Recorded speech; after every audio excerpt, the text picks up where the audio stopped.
Hello, Brubs. We're back with new book arrivals, number 280 Chew, as in chewing. And let's get going with this. And also, actually, clean up the house. Actually, clean up the house for once. Well, now that my ribs are feeling better. Anyway, let's start with the books. Some of these are from last Saturday, I believe. Whenever it was, I went to the thrift store last, but this is The Web and the Rock by Thomas Wolfe, who I thought was Tom Wolfe, but apparently there were two Tom Wolfes. One was a Thomas, and he was a writer during the 20s, 30s, and that part. And then Tom Wolfe, the more known one, I think, came about later. But I thought this was Tom Wolfe, but so I'll have to sell that book because I don't want it. I mean, I guess I don't not want it. Emmanuel, God with Us by the Reverend Charles E. Coughlin. I can't remember exactly what Coughlin was known for. What was he against? Was he against communists? Whatever he was against, he was a local guy in Royal Oak, Michigan, as you can see, which is north of Detroit. And this is a 1941 Christmas something or other. The book buy of the year, The Herbalist, a wealth of herb knowledge from all over the world. 59, what's this, 84-year-old coupons? That's crazy. Tempting perfumes for luxurious gifts. The story runneth thus. It's a very short book. It was evening when Joseph and Mary arrived at Bethlehem. So basically, it's the story of Jesus at Bethlehem. Charles Coughlin. I think he was banned from something. He used to rage on the radio. Like I said, I forgot what he raged against. Maybe everything. But there's his little song he wrote. Apparently. I looked this book up. I didn't see it anywhere online, so hopefully it's worth some money. Wicked Ypsilanti by James Thomas Mann. Dead Man Alive.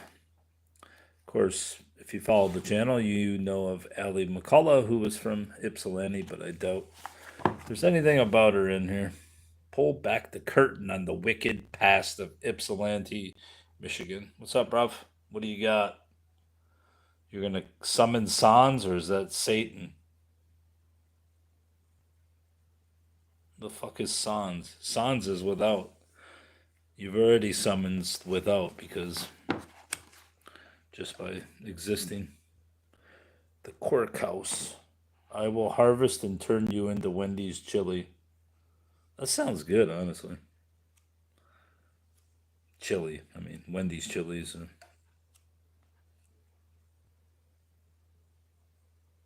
It's a skeleton from Undertale. Never heard of it. The hell is Undertale?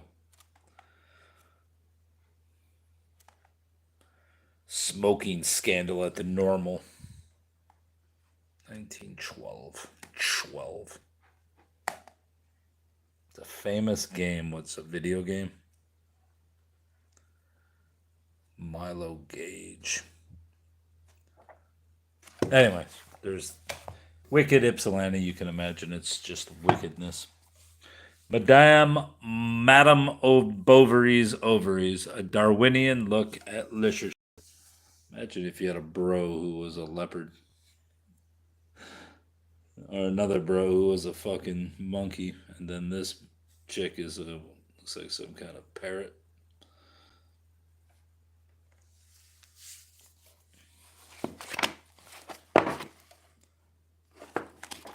Hate when they don't tell you what they're about. I guess we can just look at the chapters and it will tell us what it's about. Othello and Other Angry Fellows. The Key to Jane Austen's Heart. How to Make Rhett Give a Damn. Madame Bovary's Ovaries. Wisdom from the Godfather to Cinderella Syndrome. on the complaints of Portnoy, Caulfield, and others, of musketeers and mice and men and wrath, the human nature of stories. Like the cover and the title. Personal traits of Abraham Lincoln from the notes of John Nicolay or Nicolay, Lincoln's private secretary. Kind of looks like the original just turned into a modern book. What year was this originally? 1912. 12. CHWELV 12. An intimate look at the character and personality of one of America's most respected presidents, including his views and acts regarding money, work, authority, forgiveness, teamwork, family, and humility. I mean, his one trait was that he wanted to send all blacks who were slaves back to where they came from. So, I mean, he didn't have much humility. Do I like cats? Yeah, cats are fucking brilliant. I just don't have any because I'm not home a lot, so. Plus, I don't want fur faces pissing all over my stuff. Broken Mirrors, Broken Minds, The Dark Dreams of Dario Argento, which I recognized when I picked up the book that he was a filmmaker. You got a black mancoon and an orange cat. Mix them up, you got fucking one of those called candy corn. I guess candy corn isn't black, is it? It's brown, and I'm colorblind, so what do you expect? Well, some candy corn is brown. Whatever. I don't know shit. That's like Halloween colors. What else do you got?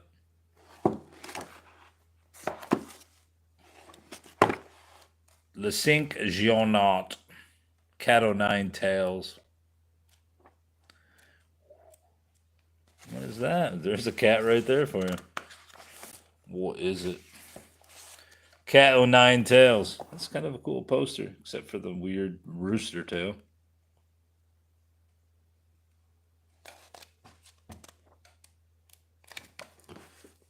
Some book for the filmster.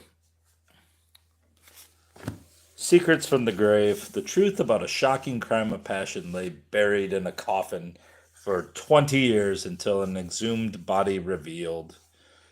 Secrets from the Grave. Maria Eftimiades. I like the Eftimiades myself. Look at those sideburns. That's fucking classic.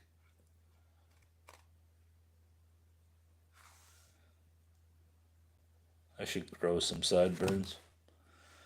It was a friendly hunting trip. Two men kicking back, shooting at clay pigeons on campgrounds near rural Montrose, Pennsylvania. Then a single shot rang out. Moments later, Marty Dillon, a promising young lawyer, was dead of a gunshot wound to the chest. His friend, Dr. Stephen Shear, later tearfully explained that Dillon had been running with a shotgun after a porcupine pine, that is, and tripped and fell, accidentally killing himself. But what really happened? You know what happened. He's probably dealing his wife, and then he had to kill him. Marty Dillon's violent death was immediately declared an accident by the local coroner. Well, how would he know? But as Dillon's body was lowered into the cold ground, did a damning secret, one that would haunt his friends and family for decades, go with him. He almost got away with murder. After 20 years of pleading with authorities and finally hiring their own investigator, Dillon's parents persuaded the Pennsylvania State Police to reopen the case. They exhumed Dillon's body, and his decayed remains told the real story of that tragic day decades later. On October 22nd, 1997, Dr. Stephen Shear was convicted of the murder of Marty Dillon. Final justice for a cold blooded killer who for 20 years thought he had gotten away with murder. Guarantee it had something to do with the wife or a girlfriend. Maybe not. Unholy Child. It's a pretty good cover, but you can't really see it because it's just that color. It almost looks like it has a coffee stain on it, too. It's got a cross. It's got a mama who looks pregnant, and she's holding her belly. What's the synopsis of this? Baby boy Flynn was dead, but the horror lived on. For Dr. Keith Talbot, the horror was the body of the woman he found near death. The most intimate parts of her body brutally abused. For Meg Gavin, a liberated woman reporter locked in a love-hate relationship with her Catholic past, the horror was in her agonized feelings about the nun whom she began to know better than she knew herself. For police detective Tim Vance, the horror was in unraveling a tangled web of mystery that he wanted less and less to solve. For Sister Angela, the horror was the memory of a laughing, girlish, sexy Gail Flynn. Okay. Dickens, Hard Times. I only got it because it's got a pretty cool little kitschy cover. Probably have five to 10 copies of Dickens' Hard Times, and I never read a single word of it. So, hey, let's read one word of it so I can say I've read one word of it. Introduction. Shut your mouth. Shut your filthy mouth, bruv. Look at the introductions. 5 pages. Come on, just sewing. Chapter 1. The one thing needful. Now what I want is facts. Teach these boys and girls nothing but facts. Facts alone are wanted in life. Plant nothing else and root out everything else. You can only form the minds of reasoning animals upon facts. Nothing else will ever be of any service to them. This is the principle on which I bring up my own children, and this is the principle on which I bring up these children. Stick to facts. Maybe I should start a little thing where I say, guess this first paragraph. Maybe I will. Americas. The Changing Face of Latin America and the Caribbean by Peter Wynne. This looks like a textbook, and I got it with the prospect of selling it, but I didn't really look at it because I was too lazy. 1992. Something tells me this is not going to be a relevant textbook, so now I just have another paperweight. Look at that. What is that, a fire? Never know. Might be worth something. I'm not particularly interested in Latin America.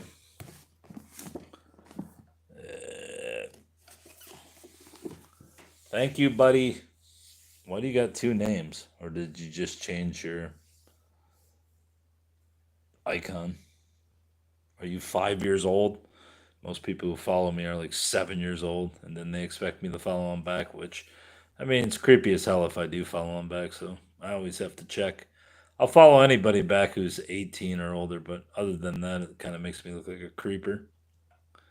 So, if you're offended, I can't follow back kids. It's just creepazoid territory, so I avoid it. The Bedside, Bathtub, and Armchair Companion to Agatha Christie. And I've, whatchamacallit? What's the word where you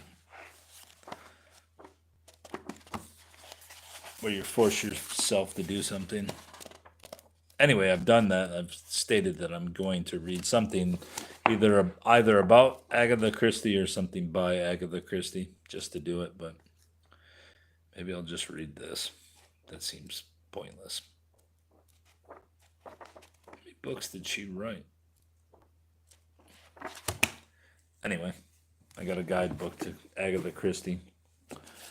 The Nazis and the Occult. The Dark Forces Unleashed by the Third Reich. Why did the country that produced Goethe, Beethoven, Bach, Schiller, Einstein, Kant, and Hegel, they leave out probably the most important, Nietzsche, because Hitler was enthralled with Hitler, or Nietzsche. They leave out Wagner too. He's another one Hitler was enthralled with, so they blame those guys for the fact that he was a genocidal murder. And Hegel allow itself to be led to the precipice of self-destruction by a ragged collective of criminals, misfits, sadists, and petty bureaucrats. The Nazis and the occult reveals the true nature of the Third Reich's link with arcane influences and of evil itself, and helps explain how an ill-educated, psychologically unbalanced non-entity succeeded. I don't know about that. I mean, that's kind of undermining Hitler's powers. He wasn't an idiot. He was insane, but he wasn't an idiot. Forget what you have read, seen, and heard. This is the real. Yeah, forget everything you know about the Nazis and just read this 300-page book, and you'll know everything about the Nazis you need to know. Something tells me with the price tags on the front saying cheap and book annex for $8 that this book did not sell well. Not that that matters, but I've always heard that these were into the occult, which makes sense. I usually won't buy books about Nazis or the Holocaust just because there's so many of them. And I would have probably 200 books of each if I did, but this one's actually sounds interesting. I don't know why I bought this. Nick at Night's classic TV, other than the fact that it was 50 cents. Considering I hate Nick at Night. Maybe I don't. I don't even remember what was on there. Wait. Oh, wait. They just showed basically old reruns. I guess those were good. The Munsters, I Dream of Jeannie, The Bob Newhart Show, Taxi, The Munsters, Welcome Back, Kotter. Oh, so it's about that. I didn't even read that. I just got it because it's about television. And since one of these days I'm going to win a lotto or the lady next door's trees are going to fall on my house and I'm going to take over her house and have a bookstore out of it, I will need books on television. Television's not the truth. Television's a goddamn amusement park. Blood of Elves. Andrei Sapkowski. Obviously, these are the Witcher books. I already have a set of these for sale on eBay. So I figured once I sell those, I will list these. Although I've never seen it in mass market paperback. But then again, I've never looked either. And when you can buy a book for 50 cents and sell it for $6, $7 in a bulk thing, it's worth it. Did you watch the show The Witcher? No, but I've heard about it by people and claimed that it was great. But from the looks of this cover, it looks kind of like fucking Game of Thrones, which doesn't particularly interest me. Game of Thrones to me is boring as hell, but some people like it. I don't like fantasy. I don't like hobbits and fighting and just stupid shit. I usually like witches, vampire movies, horror movies, obviously. I don't mind serious films, but if it's usually got Tom Cruise or somebody in it like that, it's going to be shit. I like foreign films. I used to watch a lot of those, but since I only have a VHS player now, I don't. My supply is limited, and plus I only buy most of them at the thrift store, so that's basically what I'll watch. But no, I didn't watch it. Did you like it? Is it what I described, kind of Game of Thrones-ish? Although I don't think Game of Thrones was originally intended to be like sexcapades, but maybe it was. I'm just not interested in fantasy, science fiction, all that bullshit. Daily Life in Ancient Rome by Jerome Carcopino. This is a vintage book from Yale University. It's got some writing, but I don't give a shit. I'm never going to read it anyway. Society, what's this say? I quit? Why'd you quit, buddy? You gave up. Is that what it says? I quit? Or I quest? Kind of looks like I quest. Or I quiet? One of the three. I quit, I quiet. No, they kept going, so they didn't quit. I quest.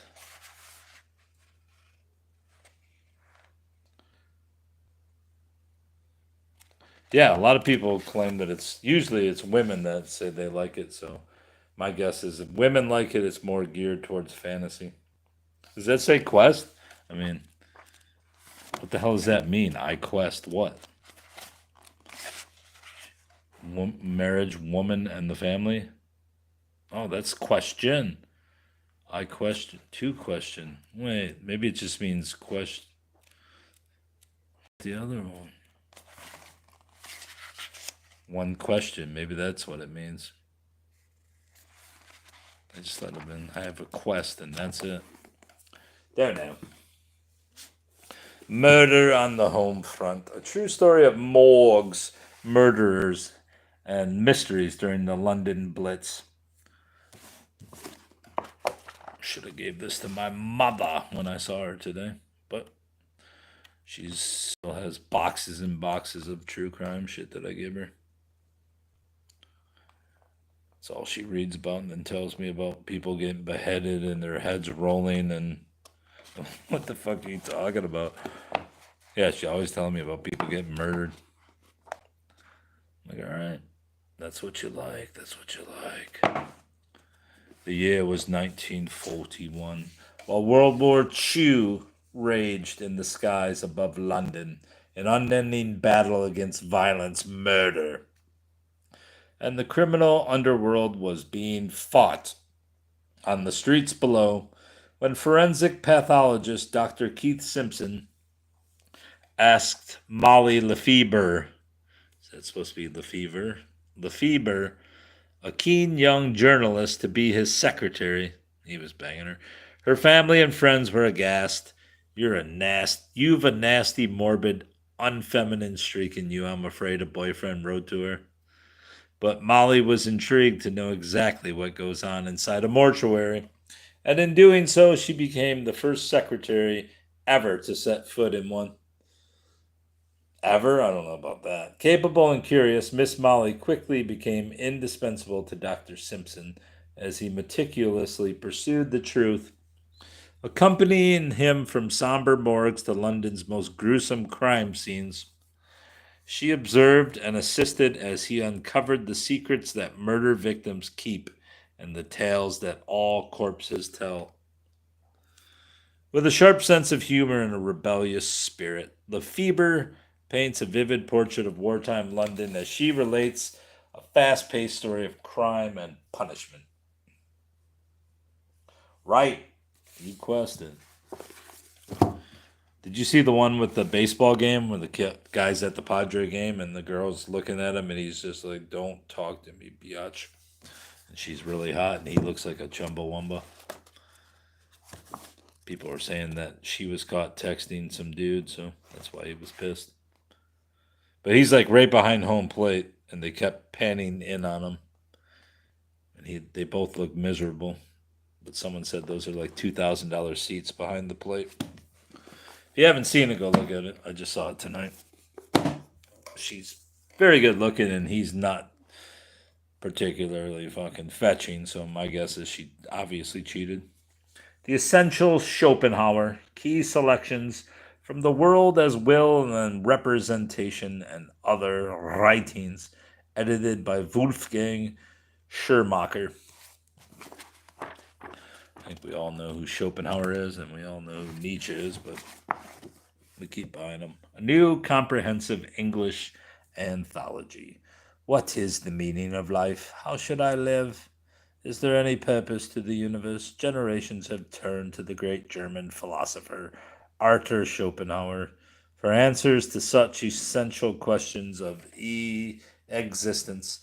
His influence has extended not only to later philosophers, Nietzsche, Freud, and Wittgenstein among them, but also to musicians, artists, and important novelists such as Tolstoy, Thomas Mann, and Proust.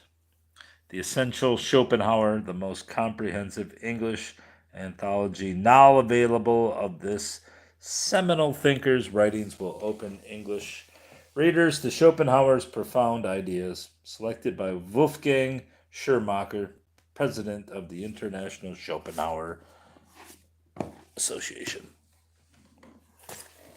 Beyond Good and Evil, Prelude to a Philosophy of the Future. I always prefer the translations of Walter Kaufmann, who was Jewish, and he didn't care about the supposed Nazi influence that Nietzsche provides, which I don't agree with at all. Don't think he was a Nazi. Obviously, he wasn't. He came before the Nazis and was dead before them, but they like to use him as a example of the influence of Nazism, which I don't see at all in Nietzsche. His aphorisms are brilliant. The thoughts of serious, I can't say that word, can you? To our strongest drive, the tyrant in us, not only our reason bows, but also our conscience. One has to repay good and ill, but why precisely to the person who has done us good or ill? One no longer loves one's insight enough once one communicates it.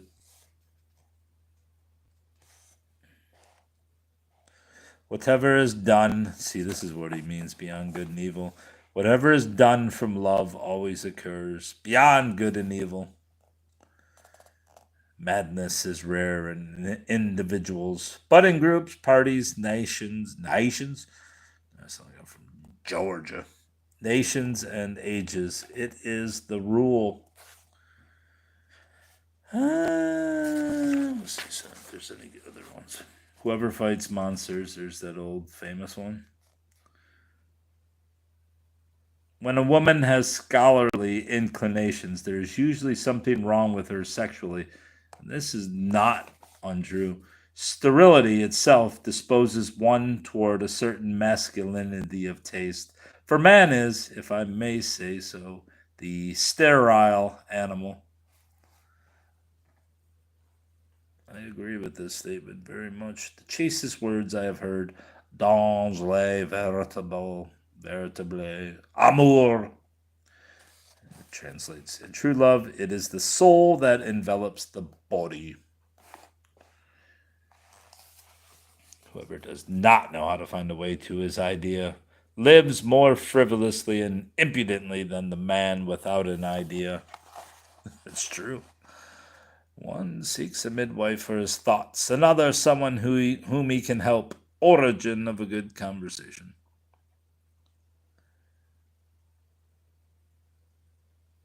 If the bond shan't burst, bite upon it first. This is one of the great books, at least for his aphorisms.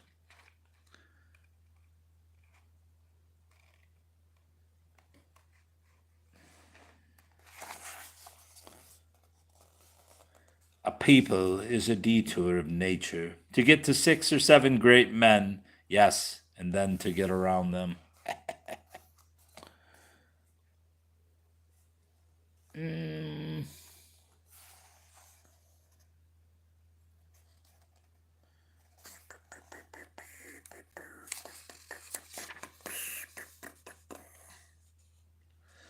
Where neither love nor hatred is in the game, a woman's game is mediocre.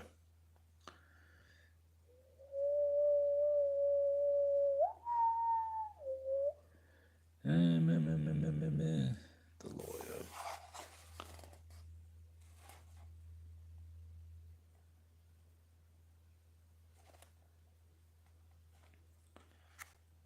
Today, the man of knowledge might well feel like God become animal. Beautiful. The voice of disappointment. I listened for an echo and heard nothing but praise. Bro, this guy was a fucking genius, and he was funny too.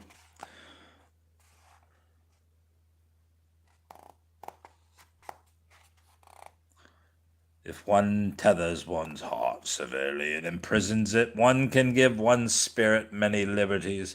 I have said that once before, but one does not believe me unless one already knows it. I don't know how anybody can read this guy and not be amused.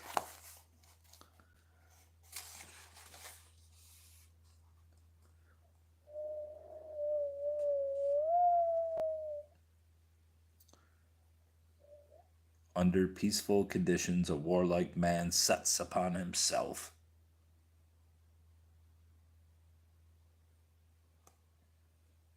What the hell? That's the train and not my fan exploding upstairs.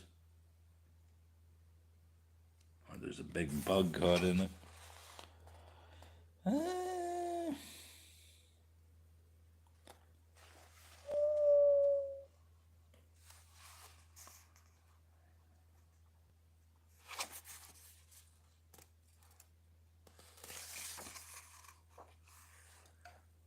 don't like him. Why? I am not equal to him. Has any human being ever answered that way? No. Not that you lied to me, but that I no longer believe you has shaken me.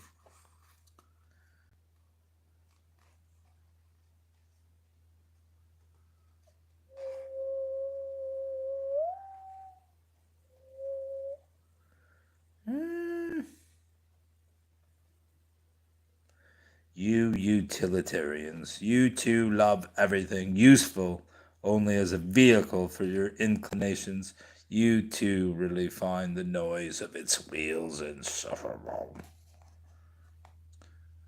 In a man devoted to knowledge, pity seems almost ridiculous, like delicate hands on a cyclops.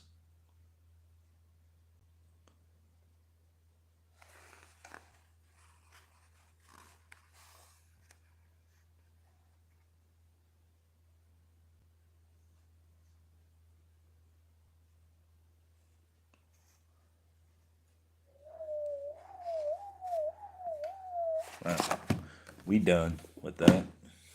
Critical views of Isaac Bashevis Singer, edited by Irving Malin. I put this books in my basket at the thrift store so many times and put it back. And the main reason why was because almost every one of those times, this particular thrift store, like many stores now, asks you to round up to help.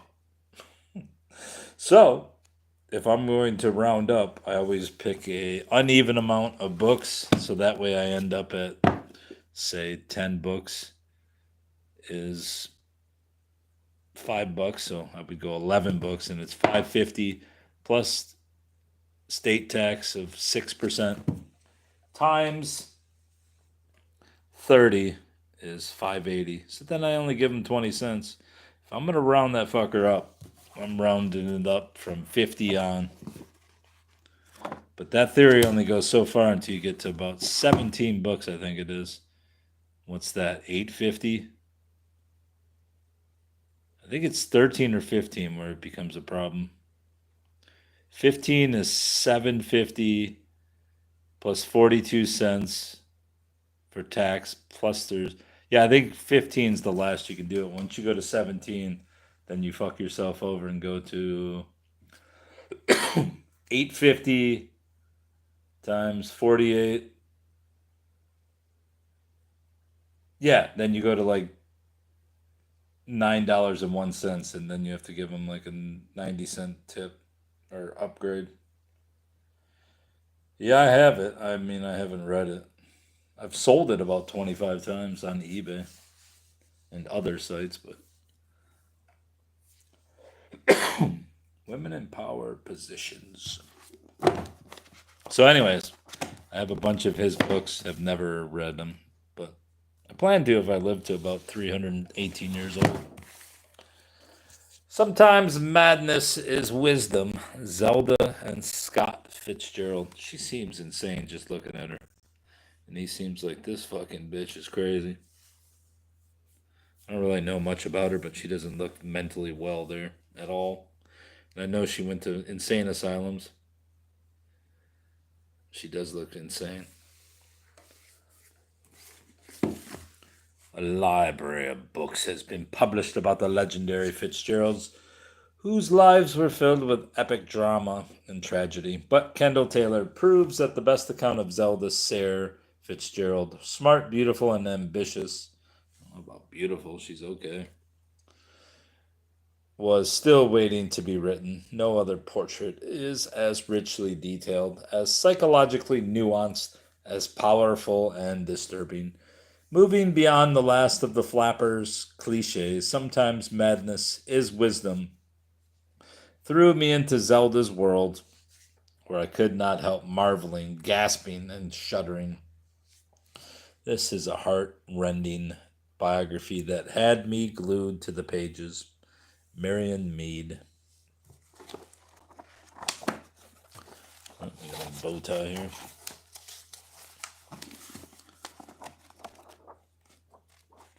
Great if I just found like $40,000 in there.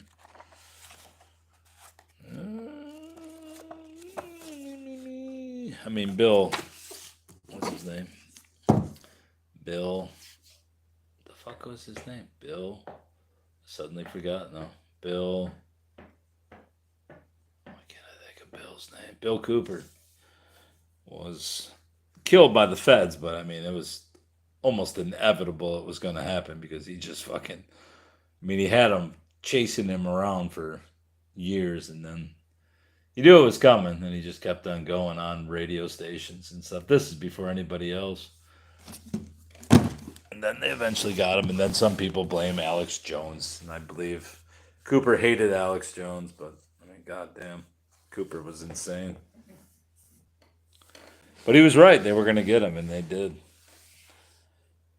Didn't they go after Ted Gunderson too? He was like the first person that was telling everybody that the judges and stuff were selling kids into satanic rituals and murder.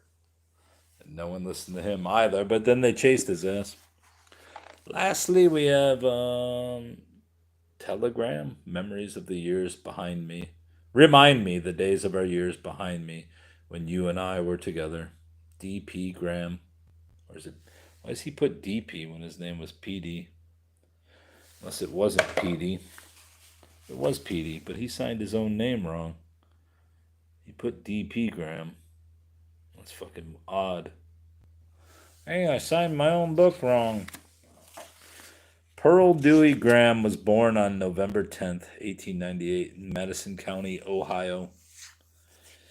He married his high school sweetheart, Harriet Helen Milligan, after 5 years of courtship.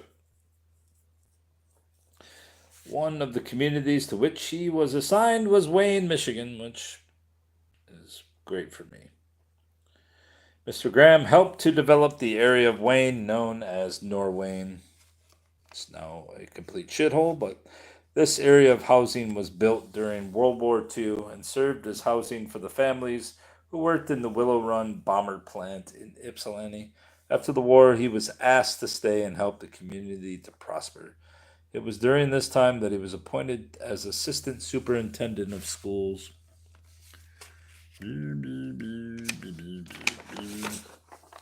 Message from the children.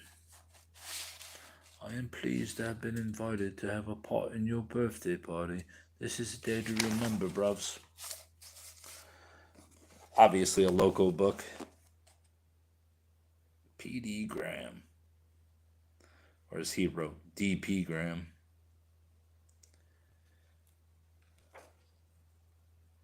Tea Time board member in PTA.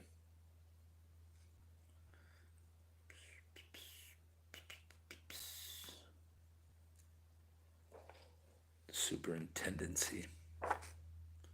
These are the prime years too, buddy. What does that say? Wayne what? Wayne Memorial High School edition. Editorial management. What is this? The Norwayne News? It is. Are you a grasshopper?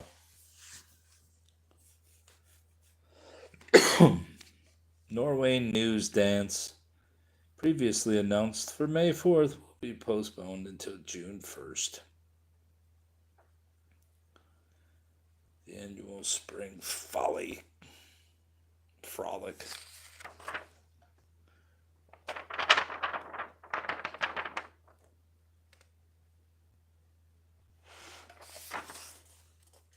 Was it just a dream in those days and nights filled with gunfire I saw from my foxhole a home? The home in which I left the ones for whom I was willing to sacrifice all, so that my loved ones would have the kind of living that they deserve because they were mine and Americans. Didn't work out so good, did it? Because now, because we helped Europe, we are now part of their fucking cabal of failure. Purposeful failure because they want everyone to be a slave, like William Cooper said. And he wasn't wrong. It's concerted effort to ruin our country. Norway, 1945. War housing trailers, Midland, Michigan. She should be an artist by this time. Mothers were deeply involved with their children, aged 2.5 to 4.5. Yeah, because they actually could stay home with them.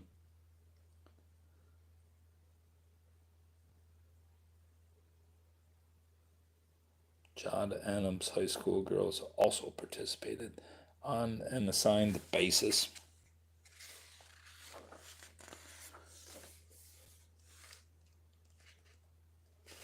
New camp. What's that? Camp Dearborn? There's got to be some stuff about Nathan Hale's Valentines.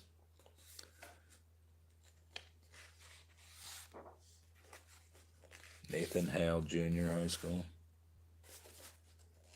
Paul Revere Principles. Look at those glasses. That's great. Paul Revere Community. What is this? Where is this? Is this Detroit? No. Cleveland, maybe? Anthony Wayne Community School Projects. Maryburg. The hell is it? Be great if I could find that damn. Look at that egghead. He is in Cleveland, Ohio. I guess that's where he was from. He had to start somewhere. All right, let's see if there's anything in the back. Wayne looks at its campus schools.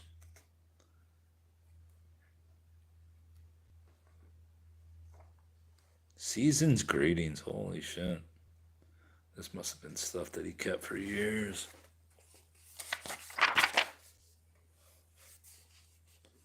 Wait, there was even a school named after this guy? I think I remember. No, that's just a tree planting. The Wayne Eagle. Wish they would release those damn news archives. It'd be great so I could research this area better. Christmas 1972. Little Alpo. Myron Becker. Pony Ride. Sponsored by Wayne Kiwanis.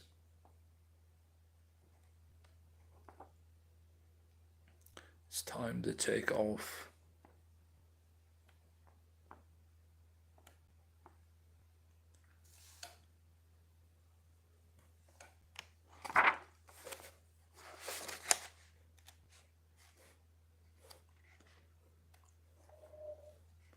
Linda Sue.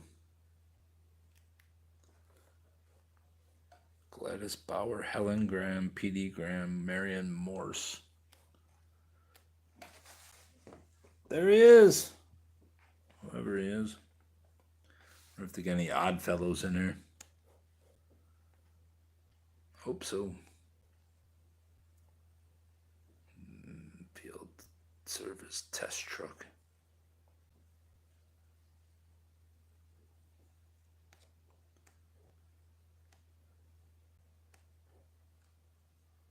John Glenn High School.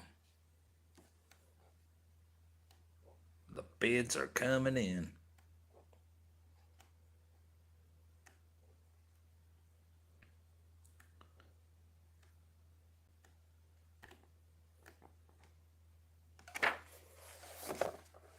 What are we at? 47 minutes here. Nope, no index. Man, this guy loved talking about himself. I guess he knew himself better than anybody, so might as well talk about yourself. I was in Wayne as the PTA coordinating council. I was in Wayne as the PTA coordinating council was born. Large credits must be given to the efforts of Paul Cardwell.